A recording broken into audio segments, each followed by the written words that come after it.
أكبر الله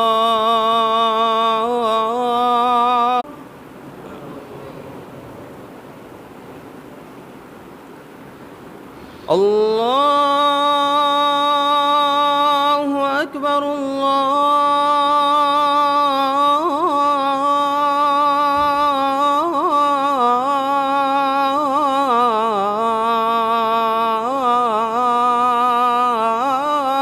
الله أكبر.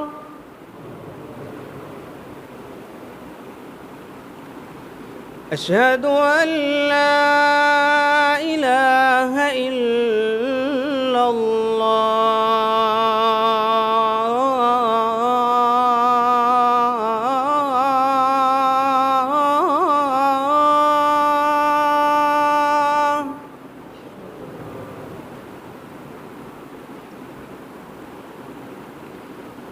أشهد أن لا إله إلا الله.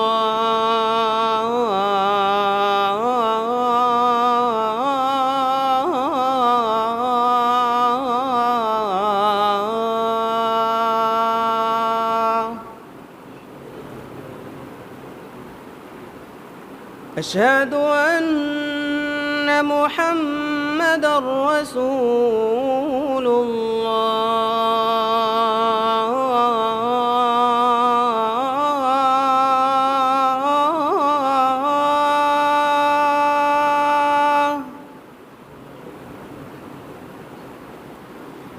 أشهد أن محمدًا رسول الله.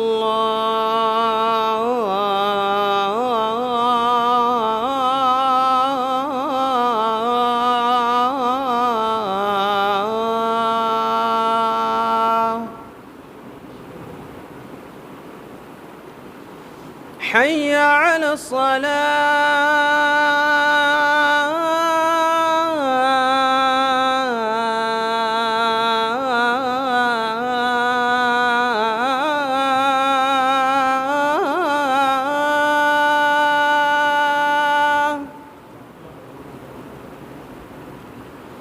حي على الصلاة.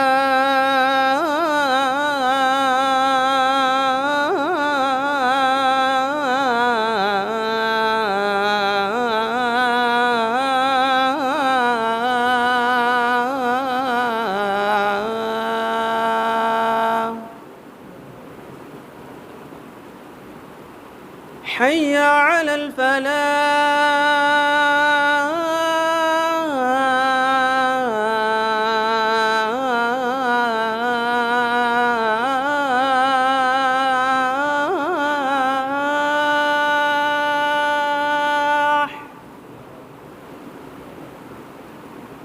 حي على الفلاح.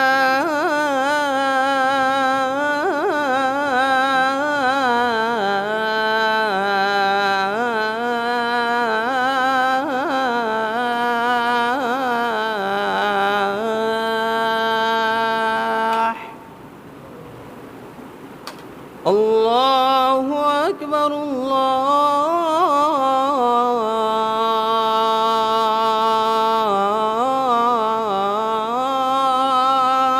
الله أكبر. لا إله إلا الله.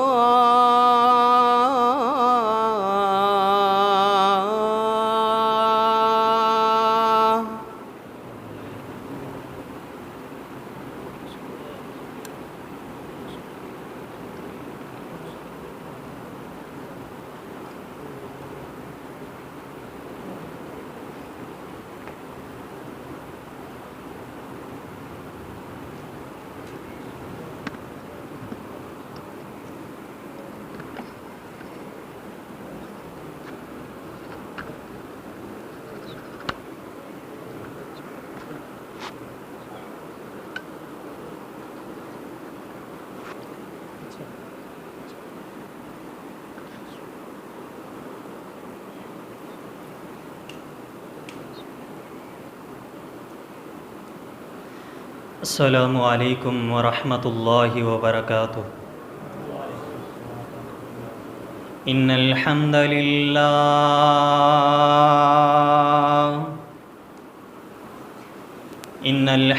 لله نحمده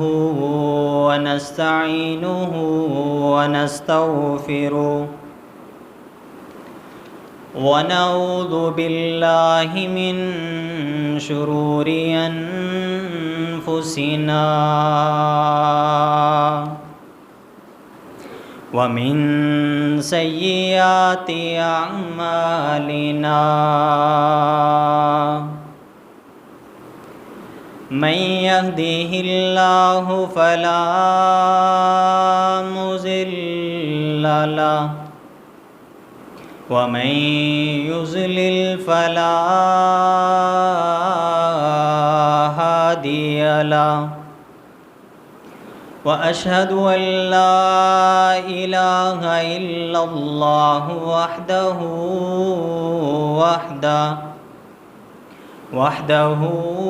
لا شريك له وأشهد أن محمدًا عبده ورسوله أما بعد فإن خير الحديث كتاب الله وخير الهدي هدي محمد صلى الله عليه وسلم وشر الأمور محدثاتها وكل محدثة بدعة وكل بدعة ضلالة وكل ضلالة في النار. أعوذ بالله السميع العليم من الشيطان الرجيم. بسم الله الرحمن الرحيم.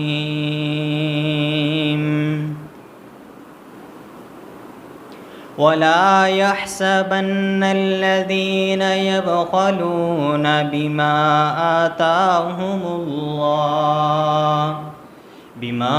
آتاهم الله من فضله هو خير لهم بل هو شر لهم.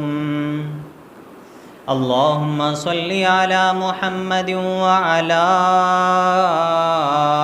آل محمد كما صليت على إبراهيم وعلى آل إبراهيم إنك حميد مجيد. اللهم بارك على محمد وعلى آل محمد كما باركت على إبراهيم وعلى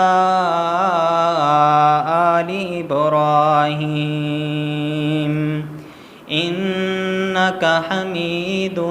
مجيد. رب اشرح لي صدري ويسر لي أمري واحلل عقدة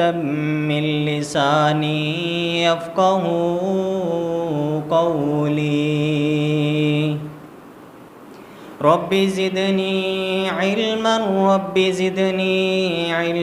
اللهم رب زدني علما.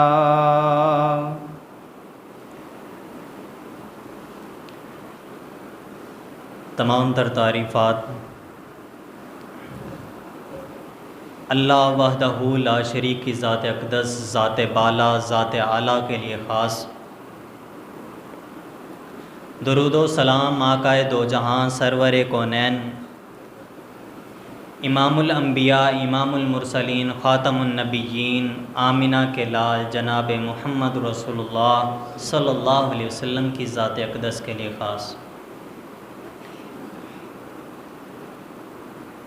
سامعین محترم، یقیناً سب سے بڑا کامیاب وہ شخص ہے کہ جسے اللہ تعالیٰ اس دنیا کی بھی کامیابی عطا کریں اور ساتھ ساتھ آخرت کی بھی کامیابی عطا کریں۔ وہ شخص بڑا قسمت والا، بڑا ہی خوش نصیب شخص ہے کہ دنیا کی زندگی میں جس سے اللہ رب العزت کی عظیم ذات راضی ہو جائے، راضی ہو کر کے اللہ تعالیٰ اپنی رضامندی کے سرٹیفکیٹ جاری کر دے۔ اور یقیناً یہ سرٹیفکیٹ حاصل کرنے کے لیے ہمیں نبی کریم صلی اللہ علیہ وسلم اور آپ صلی اللہ علیہ وسلم کے جانثار صحابہ کی زندگی کو پڑھنا ہوگا، ان کو دیکھنا ہوگا کہ انہوں نے ایسے کون سے اعمال کیے کہ جن کی وجہ سے اللہ تعالیٰ نے ان کو دنیا ہی کی زندگی میں جنتی قرار دے دیا۔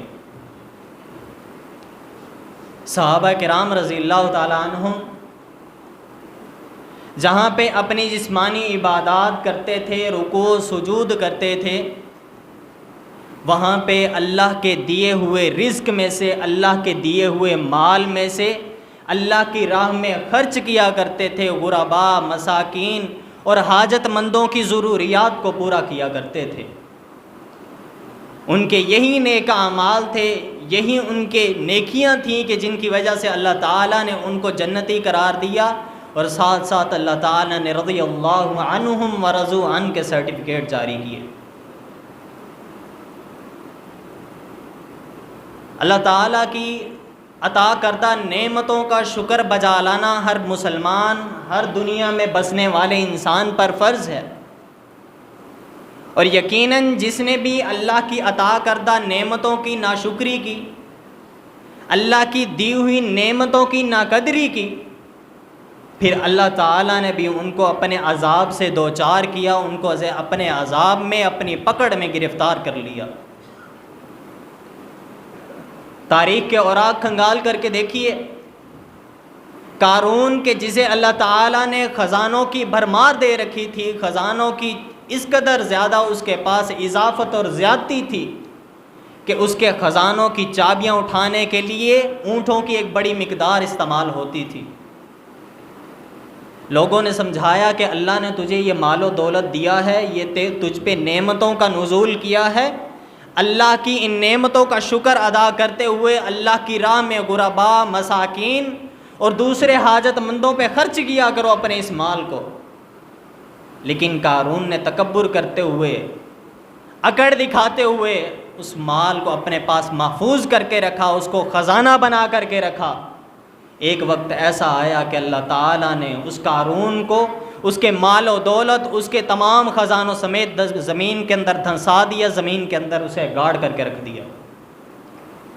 کہیں ایسا نہ ہو کہ ہم بھی ناشکری کرتے کرتے اللہ کے عذاب کا شکار ہو جائیں،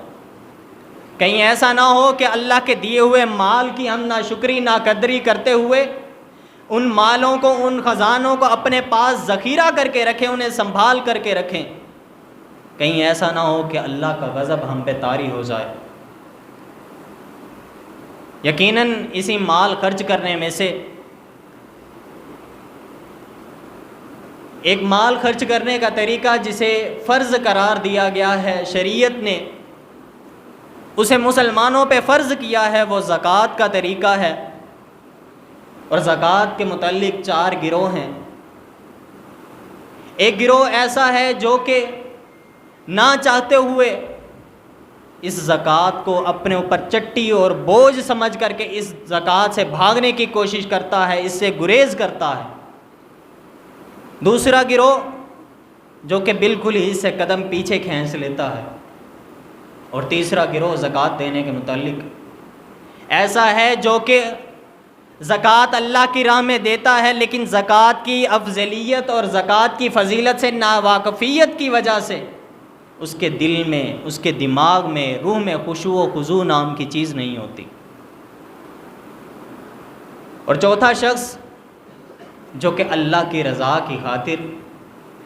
اپنی دل کی خوشی کے ساتھ اللہ کی راہ میں خرچ کرتا ہے، زکوٰۃ ادا کرتا ہے، اپنے مال کی، اپنی دولت کی، اپنے خزانوں کی جو اللہ نے نعمتوں کے طور پہ اس کے اوپر کیے ہوئے ہیں، اس کی زکوٰۃ ادا کرتا ہے۔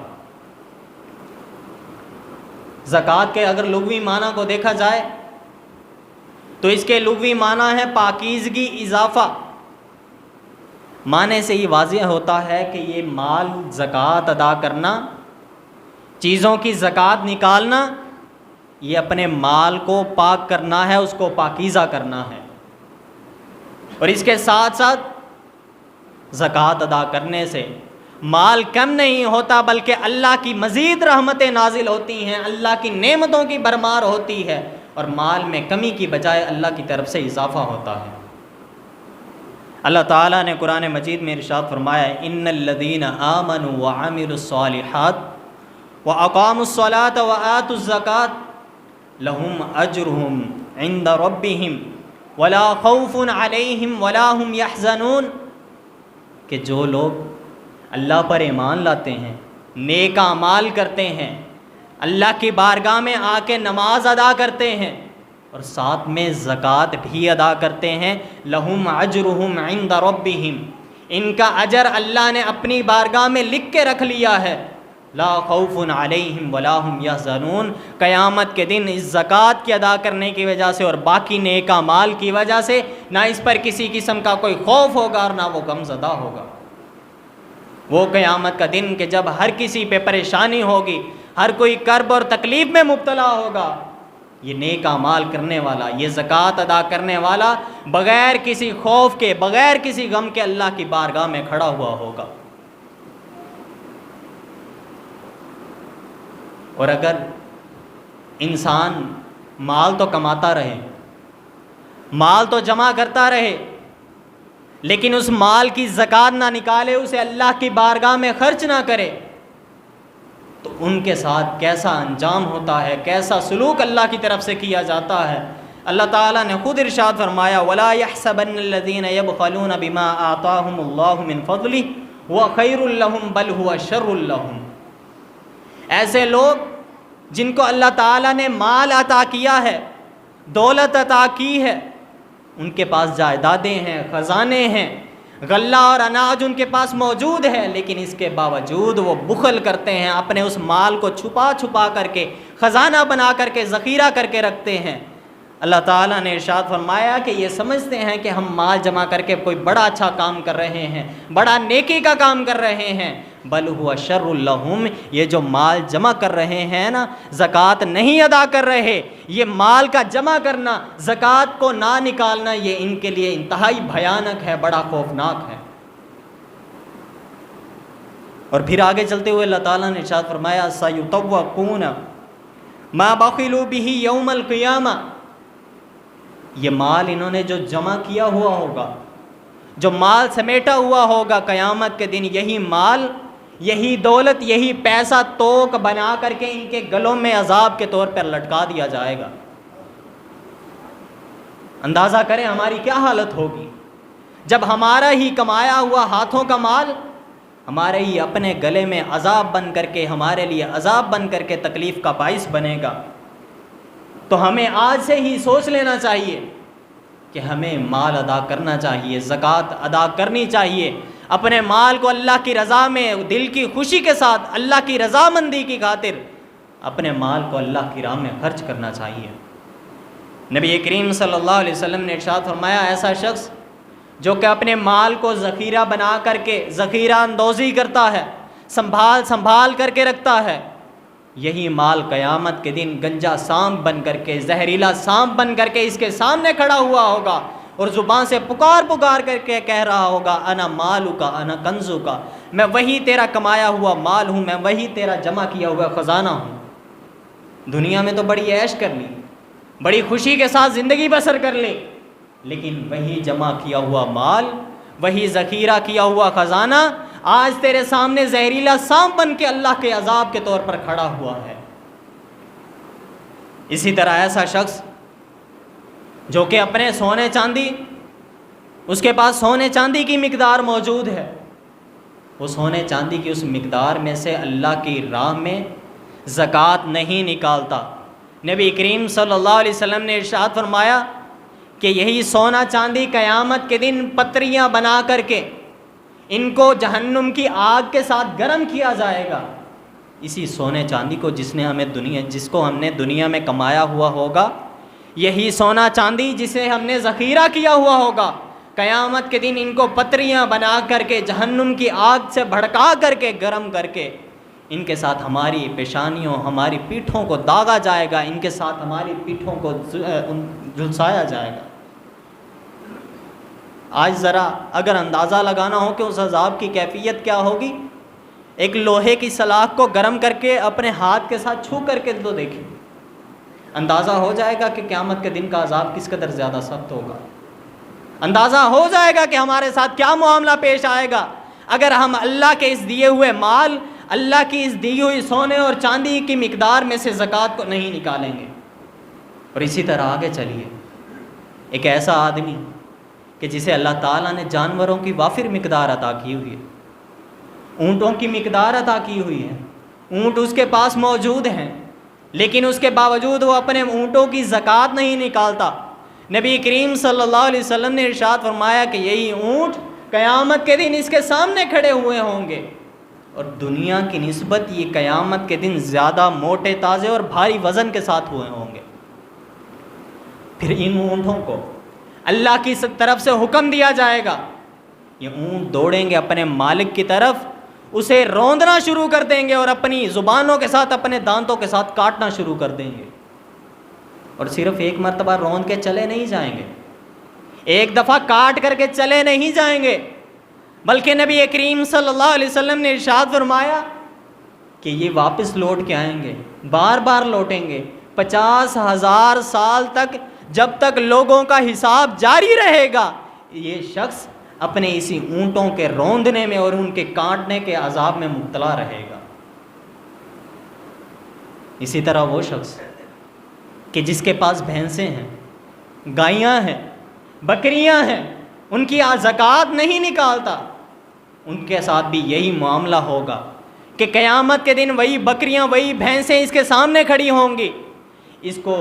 پیشانی کے بل لٹا دیا جائے گا، یہ بکریاں اور بھینسیں روندنا شروع کر دیں گی اور اپنے سینگوں کے ساتھ اسے زخمی کریں گی، اس کے جسم کے اندر اپنے سینگوں کو مار مار کر کے اس کو عذاب دیں گی۔ آج دنیا کی عارضی زندگی کی خاطر ہم اپنے مال کو بھی ذخیرہ کر رہے ہیں، ہم اونٹوں کی بھی زکوٰۃ نہیں نکالتے، نہ ہم بکریوں اور بھینسوں کی زکوٰۃ نکالتے ہیں۔ تو ذرا سوچیں، نبی کریم صلی اللہ علیہ وسلم کی مبارک اور سچی زبان نے جو ارشاد فرمایا وہ پھر حق ہو کر کے رہے گا، وہ پھر سچ ہو کر کے رہے گا۔ آج اللہ نے وقت دیا ہے، اللہ تعالیٰ نے مال و دولت دیا ہے کہ اس کو اللہ کی راہ میں صرف کرو، اللہ کی راہ میں خرچ کرو، تو پھر ہمیں لاپرواہی اور کوتاہی سے کام نہیں لینا چاہیے، بلکہ اللہ کے دیے ہوئے مال میں سے ہمیں خرچ کرنا چاہیے، اللہ کی راہ میں ہمیں اسے صرف کرنا چاہیے۔ اور زکوٰۃ ادا کرنے کے لیے 2 شرطوں کا ہونا ضروری ہے کہ وہ مال جو کہ ہمارے پاس موجود ہے، جو مال اللہ تعالیٰ نے ہمیں دے رکھا ہے، وہ نصاب کو پہنچے، نصاب کی قیمت کو، نصاب کی مقدار کو پہنچے، تب زکوٰۃ فرض ہوتی ہے۔ اسی طرح اس مال اور اس خزانے کو پڑے ہوئے 1 سال کا عرصہ گزر گیا ہو تب زکوٰۃ اس مال پہ، اس غلے پہ، اس اناج پہ فرض ہوتی ہے۔ یہ 2 شرطیں اگر کسی بھی مال پہ، کسی بھی خزانے پہ مکمل ہو جائے تو پھر اس مال پہ، اس خزانے پہ زکوٰۃ فرض ہو جاتی ہے۔ اور احادیث مبارکہ میں ان اشیاء کا، ان چیزوں کا ذکر کیا گیا ہے کہ جن پر زکوٰۃ واجب کی گئی ہے اللہ کی طرف سے، شریعت نے جن چیزوں پر زکوٰۃ فرض کی ہے ان میں سے سب سے پہلی چیز وہ سونا ہے، جو کہ انسان کے پاس گھر میں موجود ہو اور سونے کی مقدار 7.5 تولہ کے قریب ہو۔ 7.5 تولہ سونا اگر موجود ہو انسان کے پاس، 1 سال اسے گزر چکا ہو تو اس پہ زکوٰۃ ادا کرنا فرض ہے، 2.5% زکوٰۃ اس پہ ادا کرنا فرض ہے۔ اسی طرح اگر چاندی ہے تو چاندی میں سے 52.5 تولہ اگر چاندی موجود ہے تو اس چاندی پر زکوٰۃ ادا کرنا فرض ہے۔ اسی طرح مال تجارت، جس مال کے ساتھ انسان تجارت کرتا ہے، لین دین کرتا ہے، وہ بھی اگر 52.5 تولہ چاندی کی مقدار کے برابر موجود ہے تو پھر اس پر زکوٰۃ ادا کی جائے گی، زکوٰۃ اس میں سے بھی نکالی جائے گی۔ اور اس کا آسان طریقہ یہ ہے کہ اپنے اس مال تجارت کا سالانہ حساب لگایا جائے، اس مال کو مکمل طور پہ جمع کیا جائے، کیلکولیٹ کیا جائے، اس کا حساب لگایا جائے۔ جو 52.5 تولہ چاندی کے برابر مال ہوگا اس کی زکوٰۃ ادا کی جائے گی۔ مال تجارت میں سے بھی اپنے انسان زکوٰۃ نکالے گا۔ اسی طرح گھر کا غیر ضروری سامان، ایسا سامان جو کہ زائد ہے، استعمال میں نہیں ہے، وافر مقدار میں پڑا ہوا ہے، وہ بھی اگر نصاب کو پہنچے، 1 سال کے عرصہ تک وہ مال، وہ سامان گھر میں پڑا رہے، استعمال میں نہ آئے، تو اس پر بھی زکوٰۃ ادا کرنا فرض ہوگی۔ اسی طرح گائے، اونٹ، بکریاں، ان پر بھی زکوٰۃ ادا کرنا فرض ہے۔ ان کی مقدار احادیث میں بیان کی گئی ہے کہ کتنی بھینسیں، کتنے اونٹ، کتنی بکریاں وہ انسان کے پاس موجود ہو تو ان پہ زکوٰۃ فرض ہوگی، اور کتنے موجود ہوں تو ان پر کتنی زکوٰۃ فرض ہوگی۔ اس کی تفصیل احادیث میں موجود ہے، وقت کی قلت کے سبب یہ بیان کرنا مقصود نہیں، لیکن اگر کسی کے پاس گائے، بھینس، بکریاں، جانور موجود ہیں تو اسے چاہیے کہ علماء سے جا کر کے ان کی تحقیق کرے کہ میرے پاس اتنی مقدار میں جانور موجود ہیں، ان پر کتنی مقدار کی زکوٰۃ بنتی ہے۔ اسی طرح زمین کی پیداوار، غلہ، اناج، پھل وغیرہ جو کہ زمین سے نکلتے ہیں، گندم وغیرہ، ان پر بھی زکوٰۃ فرض ہے۔ اور اس کے ساتھ ساتھ نبی کریم اللہ تعالیٰ نے سورۃ بقرہ میں ارشاد فرمایا وَآتُوا حَقَّهُ يَوْمَ حَصَادِهِ، کہ جب ان چیزوں کے، غلہ اناج کے کاٹنے کے دن آئیں، ان کی کٹائی کرو، تو ان کے وقت، کٹائی کے وقت ان کا حصہ جو ہے وہ اللہ کی راہ میں ادا کیا کرو، اور ان کا حصہ اور زکوٰۃ نکالا کرو۔ علماء نے اس آیت پر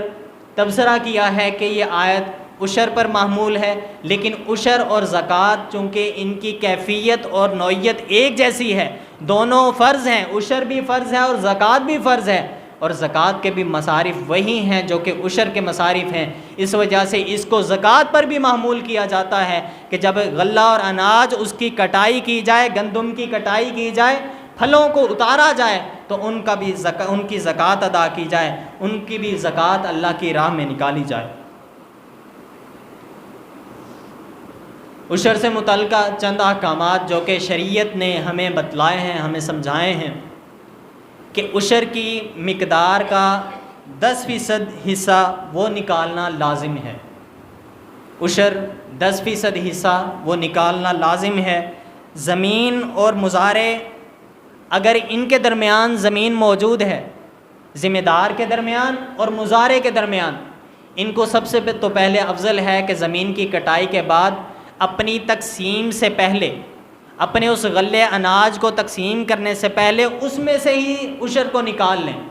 لیکن اگر آپس میں مال کو تقسیم کر چکے ہیں، اس غلے اور اناج کو تقسیم کر چکے ہیں، تو پھر مزارع اپنا الگ سے عشر کا حصہ نکالے گا، اور دوسرے طرف ذمہ دار اپنا حصہ الگ سے نکالے گا۔ اور اسی طرح اگر کسی آدمی نے زمین وہ ٹھیکے پر دی ہوئی ہے، اس کی زمین ٹھیکے پر ہے، تو اس کے مزارع پر اس کا عشر لازم ہوگا، ذمہ دار پر، زمین ٹھیکے پر دینے والے پر اس پر کسی قسم کا کوئی عشر لازم نہیں ہوگا۔ اسی طرح اگر انسان اپنے اس غلے کا عشر نکالنے کی بجائے، اس کو غلہ کی صورت میں دینے کے بجائے اس کی قیمت دینا چاہے، تو یہ بھی شریعت نے جائز قرار دیا ہے کہ اگر گندم کی کٹائی ہوئی ہے، اس کا عشر نکالنا ہے، تو گندم کی بجائے، اس فصل کی بجائے، اس کی مقدار کے برابر جو قیمت بنتی ہے وہ قیمت اللہ کی راہ میں خرچ کرے، غرباء و مساکین میں خرچ کرے۔ اسی طرح جتنی مرتبہ بھی پیداوار کو کاٹا جائے گا، غلے کو کاٹا جائے گا، اتنی مرتبہ ہی اس کا عشر نکالا جائے گا۔ سال میں اگر کوئی فصل 2 مرتبہ ہوتی ہے تو 2 مرتبہ ہی اس کا عشر ادا کیا جائے گا، اور جتنی مرتبہ ہی سال میں کسی بھی چیز کی فصل اس کی کٹائی ہوتی ہے، اتنی مرتبہ اس کا عشر نکالا جائے گا۔ اسی طرح اب یہ ذہن میں سوال آتا ہے کہ زکوٰۃ، عشر، ان کو کہاں پہ صرف کیا جائے؟ ایسے کون سے مستحقین ہیں، ایسی کون سی جگہ ہیں جن کو شریعت نے جائز قرار دیا ہے کہ وہاں پہ اپنی زکوٰۃ کے مال کو، اپنے اس عشر کے مال کو جا کر کے صرف کیا جائے؟ ان میں اس کی تفصیل قرآن مجید نے بڑی وضاحت کے ساتھ بیان کی ہے کہ سب سے پہلے فقراء کو دیکھا جائے، اپنی زکوٰۃ اور عشر کو فقراء میں جا کر کے تقسیم کیا جائے۔ دوسرے نمبر پہ مساکین، ان میں جا کر کے اپنے زکوٰۃ کو، مال کو جا کے صرف کیا جائے۔ اور اسی طرح عاملین زکوٰۃ، ایسے افراد جو کہ زکوٰۃ جمع کرنے، زکوٰۃ کو جا کر کے لینے حکومت کی طرف سے منتخب کیے ہوئے ہیں، حکومت کی طرف سے ان کو مختص کیا گیا ہے کہ وہ جا کر کے علاقے کی زکوٰۃ کو اکٹھا کریں، ان پر بھی زکوٰۃ کو خرچ کرنا، زکوٰۃ ان کو دینا یہ جائز ہے۔ اسی طرح آگے چلتے ہوئے ایسے لوگ جو کہ غیر مسلم ہیں، دائرہ اسلام میں داخل نہیں ہوئے، ہماری دلی خواہش ہے کہ اللہ تعالیٰ سب کو اسلام میں داخل کر دے، دائرہ اسلام میں داخل کر دے۔ اور اس کا طریقہ قرآن نے بیان کیا ہے کہ اگر تم چاہتے ہو کہ کفار وہ دائرہ اسلام میں داخل ہو جائیں، اور تمہیں اندازہ ہے کہ وہ کچھ رقم لے کر کے، کچھ پیسے لے کر کے دائرہ اسلام میں داخل ہو جائیں گے، ان کے دلوں کو اپنی طرف کھینچنے کے لیے تم اپنے زکوٰۃ کے مال کو ان پہ خرچ کر سکتے ہو۔ اسی طرح ایسے افراد جو کہ قید میں ہیں، غیر مسلموں کی قید میں مبتلا ہیں، گرفتار ہیں، اگر وہ غیر مسلم ان سے ان کے بارے میں تاوان چٹی کا مطالبہ کریں کہ ہمیں کچھ پیسے دو، پھر ہم تمہارے اس مسلمان بھائی کو آزاد کریں گے، تو پھر ان کو آزاد کروانے کے لیے بھی زکوٰۃ کے مال کو استعمال کیا جا سکتا ہے۔ اسی طرح اگر کوئی مقروض ہے، کسی شخص پہ قرضے کا بوجھ ہے،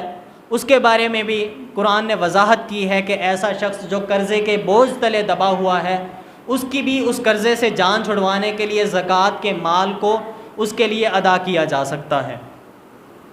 اور آگے چلتے ہوئے اللہ تعالیٰ نے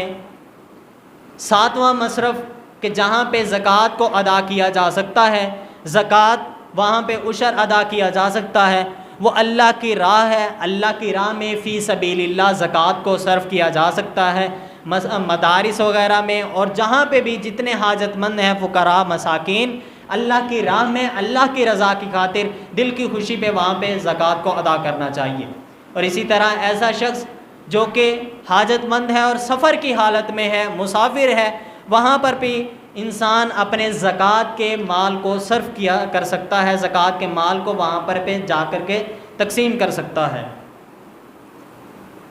میری آپ دوستوں سے انتہائی مؤدبانہ گزارش ہے کہ یہ یقیناً انتہائی سادہ گفتگو، لیکن یہ ایسے معاملات ہیں جو بڑے پیچیدہ ہیں، جس کے معاملے میں ہم بڑی کوتاہی کرتے ہیں، بڑی لاپرواہی کرتے ہیں۔ یقیناً یہ سننے کے لیے بوجھ ہے، لیکن ہمیں اگر ہماری زندگی میں کامیابی چاہیے،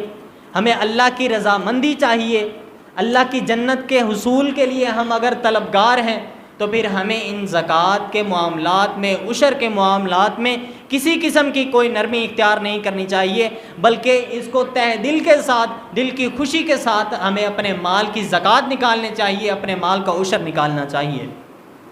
اسی طرح چونکہ رمضان المبارک کا مبارک مہینہ جس سے ہم گزر رہے ہیں، اللہ تعالیٰ نے ہم پہ بڑا احسان، بڑا فضل کیا ہے کہ اللہ تعالیٰ نے ہمیں ایک مرتبہ پھر سے رمضان جیسی عظیم نعمت سے نوازا ہے، اور اللہ تعالیٰ نے صحت، مال، دولت، ہر قسم کی نعمت سے نوازا ہے، اور اللہ تعالیٰ نے ساتھ میں یہ سانسوں جیسی عظیم نعمت سے بھی نوازا ہے۔ آج اللہ تعالیٰ نے وقت دیا ہے کہ اپنے اللہ کو راضی کر لیجئے، اپنی اللہ کے بارگاہ میں حاضر ہو کر کے گڑ گڑا لیجئے، آنکھوں سے صرف ایک آنسو بہا لیجئے۔ عام دنوں میں اللہ تعالیٰ فرماتے ہیں اپنی آنکھوں سے صرف مکھی کے سر کے برابر ایک آنسو بہا لو، میں تمہارے سارے گناہوں کو معاف کر دوں گا۔ یہ تو پھر رمضان المبارک کا مہینہ ہے جس میں شیطانوں کو قید کر دیا جاتا ہے، شیطانوں کو باندھ دیا جاتا ہے، جکڑ دیا جاتا ہے، اللہ کی رحمت کے دروازے کھول دیے جاتے ہیں، جنتیوں کو داخلہ عطا کیا جاتا ہے، جہنمیوں کو جہنم سے آزادی دی جاتی ہے۔ یہ تو وہ مبارک مہینہ ہے اس میں اللہ کی رحمتوں کا نزول ہوتا ہے، اللہ کی رحمتوں کی برکھا برستی ہے۔ اللہ تعالیٰ نے موقع دیا ہے کہ اللہ کی بارگاہ میں آ کر کے اپنی زندگی کے سابقہ گناہوں کو معاف کروا لو، اللہ کی راہ میں آ کر کے، اللہ کی بارگاہ میں سربہ سجود ہو کر کے، اپنی آنکھوں سے آنسو بہا کر کے، گڑ گڑا کر کے اپنے اللہ کو منوا لیجئے۔ اور اسی کا ایک طریقہ اعتکاف کی صورت میں کہ نبی کریم صلی اللہ علیہ وسلم جسے ہر سال ادا کیا کرتے تھے، نبی کریم صلی اللہ علیہ وسلم رمضان المبارک کے آخری عشرہ میں، آخری 10 دنوں میں اعتکاف کیا کرتے تھے۔ اعتکاف جس کے لغوی معنی رکنا، ٹھہر جانا، جو زندگی میں سابقہ گناہ کیے، وقت گزر چکا ہے، اب اللہ نے موقع دیا ہے اپنے ان گناہوں سے باز آ جائیں، اپنے ان گناہوں سے اپنے آپ کو روک لیں، اپنی ان غلطیوں اور کوتاہیوں کی اللہ سے آ کر کے معافی مانگ لیں۔ اعتکاف کی حالت کیا کہ انسان مسجد میں آ کر کے دنیا کی رنگینیوں سے بے رغبت ہو کر کے، اپنی دنیا سے تعلق توڑ کر کے، اپنے گھر والوں سے، رشتہ داروں سے بے رغبتی اختیار کر کے رابطہ جوڑتا ہے تو اللہ رب العزت کی ذات کے ساتھ جوڑتا ہے۔ انسان خیمہ بند ہو کر کے رات کی تاریکیوں میں اللہ کے سامنے جب سربہ سجود ہوگا، اللہ کے سامنے گڑ گڑائے گا، اپنی حاجتوں کو پیش کرے گا، اپنے گناہوں کا اقرار کرے گا، تو کیسے اللہ تعالیٰ معاف نہیں کریں گے؟ کیسے اللہ کی رحمتوں کا نزول نہیں ہوگا؟ اعتکاف یہ کہ نبی کریم صلی اللہ علیہ وسلم کی سنت ہے، اور اعتکاف یہ بھی ہے کہ اس میں لیلۃ القدر جیسی عظیم رات کہ جس میں قرآن مجید کا نزول ہوا، لیلۃ القدر کی رات کہ جسے نبی کریم صلی اللہ علیہ وسلم نے تلاش کرنے کے لیے پورے ماہ رمضان کا اعتکاف کیا، پھر جب اللہ کی طرف سے نبی کریم صلی اللہ علیہ وسلم کو بتلایا گیا کہ لیلۃ القدر کی رات یہ آخری 10 دنوں میں ہے، آخری 10 روزوں میں اس کو رکھا گیا ہے، تو پھر نبی کریم صلی اللہ علیہ وسلم نے آخری 10 راتوں کا نبی کریم صلی اللہ علیہ وسلم نے مسجد میں اعتکاف کیا۔ اس کی فضیلت کے بارے میں نبی کریم صلی اللہ علیہ وسلم نے ارشاد فرمایا، ما توطن الرجل المساجد للصلاة والذکر الا تبشبش اللہ کما تبشبش اہل الغائب، کہ جب اللہ کی راہ میں، اللہ کی بارگاہ میں انسان آ کر کے خیمے کی حالت میں دنیا کی رنگینیوں سے بے رغبت ہو کر کے اللہ کی بارگاہ میں بیٹھتا ہے، دعائیں کرتا ہے، گڑ گڑاتا ہے، تو اللہ کو اس قدر زیادہ خوشی ہوتی ہے، اللہ اس قدر زیادہ خوش ہوتے ہیں کہ جیسے ایک شخص کا اونٹ گم ہو گیا ہو، اس کی کوئی قیمتی چیز، کوئی متاع گم ہو گیا ہو، اور جب اسے وہ واپس ملے اس کے دل میں جو خوشی کی کیفیت ہوتی ہے وہی خوشی اللہ کے ہاں ہوتی ہے، صرف اعتکاف کی وجہ سے، اللہ کی مسجد میں قیام کرنے کی وجہ سے، اللہ کی بارگاہ میں ٹھہرنے کی وجہ سے، دنیا سے تعلق توڑنے کی وجہ سے ہمارا تعلق اس عظیم ذات کے ساتھ جڑ جاتا ہے کہ جس کا عرش وہ سارے آسمانوں اور زمین پہ غالب اور حاوی ہے۔ اللہ رب العزت کے عظیم ذات کے ساتھ ہم جیسے ادنا بندے کا اگر تعلق جڑ جائے تو اس سے بڑی ہمیں کیا اور خوش نصیبی چاہیے؟ اس سے بڑی ہماری اور کیا خوش نصیبی ہوگی کہ اس دنیا میں بسنے والے لاکھوں انسانوں میں سے اگر ہمارا تعلق رب سے جڑ جائے، اللہ ہمارے ساتھ راضی ہو جائے، اور ساتھ میں اللہ تعالیٰ فرشتوں کے سامنے ہمارا ذکر کریں کہ اس بندے نے میری حمد و ثنا بیان کی ہے، اس بندے نے میری تعریف بیان کی ہے، تو ہمارا کس قدر زیادہ مقام ہوگا، کس قدر زیادہ فضیلت ہوگی۔ اعتکاف سے متعلقہ احکامات اور مسائل کہ جسے شریعت نے بیان کیا ہے کہ اعتکاف آخری 10 دنوں میں، آخری عشرہ میں کرنا یہ مسنون عبادت ہے، اور اس کے ساتھ ساتھ اعتکاف صرف مساجد میں کیا جا سکتا ہے، اس کے علاوہ اور کسی جگہ پر اعتکاف جائز نہیں۔ اللہ تعالیٰ نے قرآن مجید میں ارشاد فرمایا وَلَا تُبَاشِرُوهُنَّ وَأَنْتُمْ عَاكِفُونَ فِي الْمَسَاجِدِ، کہ اپنی بیویوں کے ساتھ تم تعلق اختیار نہ کرو جب تم مسجدوں میں اعتکاف کی حالت میں ہو۔ اللہ تعالیٰ نے اعتکاف کی حالت وہ مسجدوں میں قرار دی ہے، اگر اعتکاف مسجدوں کے علاوہ کسی اور جگہ ممکن ہوتا تو اس کا بھی اللہ تعالیٰ اپنی اس آیت میں ذکر فرما دیتے ہیں۔ اگر اعتکاف وہ مسجدوں کے علاوہ کسی اور جگہ میں ممکن ہوتا تو نبی کریم صلی اللہ علیہ وسلم اپنی احادیث میں وہ جگہ کا ذکر کر دیتے، اس جگہ کو بیان کر دیتے۔ اور اس کے ساتھ ساتھ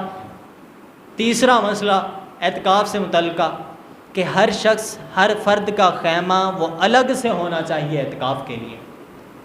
آج ہمارے خیمے تو الگ ہوتے ہیں لیکن مجلس ایک بن جاتی ہے۔ اعتکاف کا الگ خیموں کا مقصد یہ ہوتا ہے کہ انسان علیحدگی اختیار کرے، تنہائی میں اپنے رب سے دعا کرے، اپنے رب سے دعائیں مانگے۔ لیکن اگر ہم اعتکاف کے مقصد اور تقاضے کو ہی پورا نہ کریں تو اعتکاف کا ہمارا مقصد کیا باقی رہا؟ اعتکاف کا مقصد یہی ہے کہ ہم اکیلے تنہا ہو کر کے تنہائی میں اللہ سے دعائیں کریں، اللہ تعالیٰ سے اپنے گناہوں کی معافی مانگیں، اللہ کے سامنے گڑ گڑائیں۔ اور اس کے ساتھ ساتھ نبی کریم صلی اللہ علیہ وسلم کی عادت مبارکہ ہوتی تھی